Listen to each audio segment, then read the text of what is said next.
Telangana CM Revanth Reddy ఏ నిమిషంలో హైడ్రా పెట్టారో గానీ, అగ్రెసివ్ గా హైడ్రా పనిచేస్తుందో గానీ, దానికి సివి రంగనాథ్ హెడ్ గా కమిషనర్ గా ఏ నిమిషంలో ఆయన ఆహ్, పెట్టారో గానీ, నియమించారో గానీ, ప్రజల నుంచి చాలా పాజిటివ్ ఇంపాక్ట్ వస్తుంది. ఎందుకంటే మీకు అబ్జర్వ్ చేస్తే కాంగ్రెస్ పార్టీకి నాన్ హైదరాబాద్ ఏరియాస్ లో ఎక్కువ సీట్లు వచ్చాయి. అసలు హైదరాబాద్ ఏరియాలో అసలు ఏమాత్రం సీట్లు రాలేదు. మొత్తం బీఆర్ఎస్ అక్కడ బీజేపీ కొన్ని వచ్చాయి. అంటే హైదరాబాద్ ఏరియాకి సంబంధించినటువంటి పీపుల్ అందరూ కూడా టీఆర్ఎస్ పార్టీ మాకు కావాలి అనేసి చాలా స్పష్టంగా చెప్పడం జరిగింది. కానీ వేరే ప్రాంతాల్లో రావటం వల్ల తెలంగాణలో కాంగ్రెస్ అధికారంలోకి వచ్చింది. సో ఈ ప్రాంతంలో ఉన్నటువంటి ఓట్ల కోసమో, లేకపోతే నిజంగానే ప్రజలకు మంచి చేయాలనే ఉద్దేశమో గాని అప్రిషియబుల్ థింగ్ హైడ్రా అనేది జనాలు కూడా మెచ్చుకుంటున్నారు. ఎందుకంటే 10 సంవత్సరాలు, 9 సంవత్సరాలు, 9.5 సంవత్సరాల కేసీఆర్ పాలనలో కబ్జాల విషయంలో తీవ్రమైనటువంటి ఆరోపణలున్నాయి. నాకు పర్సనల్‌గా తెలిసిన వాళ్ళు గూడా తీవ్రమైనటువంటి ఆరోపణలు. కబ్జాలు ఇష్టం వచ్చినట్టు కబ్జాలు చేస్తున్నార్రా బాబు! హైదరాబాద్‌లో ల్యాండ్స్ హైదరాబాద్ అనే కాదు మిగతా ప్రాంతాల్లో గూడా. అడగడానికి లేదు. కనీసం అధికార పార్టీకి సంబంధించిన వాళ్ళు మినిస్టర్‌ల తాలూకా వాళ్ళే చేస్తుంటే ఎవడికి చెప్పుకుంటాం అనేసి వాళ్ళు చాలా క్లియర్‌గా చెప్పారు. పోలీసులు చేయగలిగింది ఎప్పుడు ఏముండదు.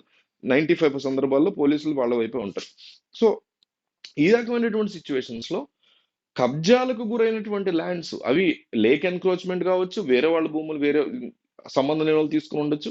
ఈ రకమైనటువంటి అంశాలన్నిట్లో కూడా క్లియర్ కట్‌గా ప్రభుత్వం ముందుకెళ్తూ ఉండటం పట్ల ప్రజలు హర్షం వ్యక్తం చేస్తున్నారు. అయితే కాంగ్రెస్ పార్టీకి సంబంధించినటువంటి శ్రేణుల్ని రేవంత్ రెడ్డి లైట్ తీసుకుంటున్నారని, అవతల వాళ్ళనే కూలుస్తున్నారని రకరకాల ఆరోపణలైతే ఉన్నాయి. జరుగుతోంది. అంటే మొన్నే స్టార్ట్ అయింది కాబట్టి చూడాలి. కొన్నాళ్ళు అయిన తర్వాత మనం కూడా క్రిటిసైజ్ చేద్దాం.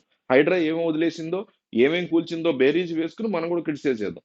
అయితే ఇప్పుడు జెరవాడలో హైదరాబాద్ సంబంధించినటువంటి ఔట్‌స్కర్ట్స్‌లో ఉన్న జనవాడలో కేటీఆర్‌కి ఒక ఫార్మ్ హౌస్ ఉంది.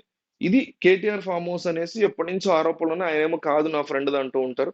ఎఫ్‌టీఎల్ లిమిట్ బఫర్ జోన్‌లో నాకు ఏ రకమైనటువంటి ఫార్మ్ హౌస్‌లు లేవు అనేసి కేటీఆర్ ఎప్పటికప్పుడు చెప్తూ ఉంటారు. కానీ ఇది ఈ జరవాడకు సంబంధించినటువంటి ఫార్మ్ హౌస్‌లో రీసెంట్ గానే అధికారులు సర్వే గూడా చేయడం జరిగింది. రెవెన్యూ అధికారులు దాదాపు 3 రోజుల పాటు క్షుణ్ణంగా ఈచ్ అండ్ ఎవ్రీ ఇంచ్ లెక్క వేసి, క్షుణ్ణంగా సర్వే చేసి, లెక్కలు రాసుకొని మరి వెళ్లారు. ఎనీ మినిట్ ఇది కూలబోతోంది. రాసుకోండి. ఎనీ మినిట్ దీన్ని కూల్చబోతున్నారు.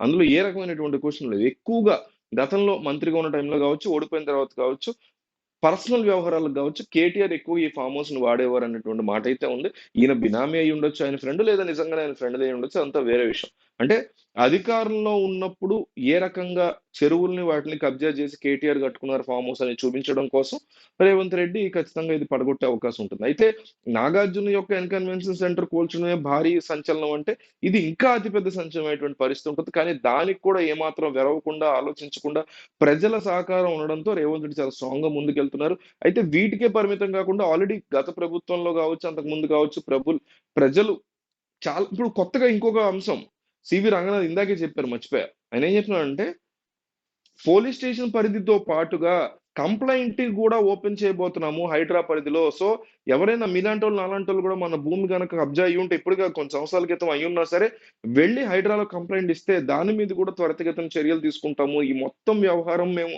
ఎప్పుడైతే దిగామో, మాకొస్తున్నటువంటి వేలాది ఫిర్యాదులు చూసి మేము ఆశ్చర్యపోతున్నాము. ఇంత దారుణంగా జరిగిందా గత ప్రభుత్వంలో? అవన్నీ కూడా మేము ఫిర్యాదులు తీసుకుంటాం. ఆ కంప్లెయింట్స్ అన్ని తీసుకొని ఎవరెవరు కబ్జాలు చేశారు, ఏంటనేది ప్రతి ఒక్కటి కూడా తీగ లాగి డొంక మొత్తం బయటకి కదులుతామని రంగనాథ్ కూడా చాలా కాన్ఫిడెంట్‌గా చెప్పారు. అయితే ఈ అంశంలో రేవంత్ రెడ్డిని గాని, రంగనాథ్ గాని ఈ అంశం వరకు డెఫినైట్‌లీ అప్రిషియేట్ చేద్దాము. కానీ రేపొద్దున ఇదే రంగనాథ్, రేవంత్ రెడ్డి వీళ్ళు ఏదన్నా కొన్ని అంశాలను వదిలేసారనో, లేకపోతే కాంగ్రెస్ పార్టీకి సంబంధించినవి పట్టించుకోవట్లేదనో ఉంటే మాత్రం అంటే ఇప్పటికి ఉన్నాయి ఆరోపణలు. కానీ చూడాలి కదా! కొన్నాళ్ళు టైమ్ ఇచ్చి చూడాలి వాళ్ళు కూడా ఏం చేస్తారని. సో, ప్రభుత్వం వచ్చి కూడా 6 నెలలే అవుతుంది. ఏ ప్రభుత్వానికైనా 1 ఇయర్ టైమ్ ఇవ్వాలి. ఈ యాస్పెక్ట్ మొదలయ్యి 20 రోజులు అవుతుంది కాబట్టి వెంటనే మనం క్రిటిసైజ్ చేయకూడదు. చూద్దాం. మనం టీఆర్ఎస్ వాళ్ళలాగా బిహేవ్ చేయకూడదు కదా! అంటే అపోజిషన్ వాళ్ళలాగా బిహేవ్ చేయకూడదు కదా! సో, చూద్దాం ఏం జరుగుతుందో ఏంటనేది. దీని మీద మీ యొక్క అభిప్రాయం ఏంటి కింద రాయండి.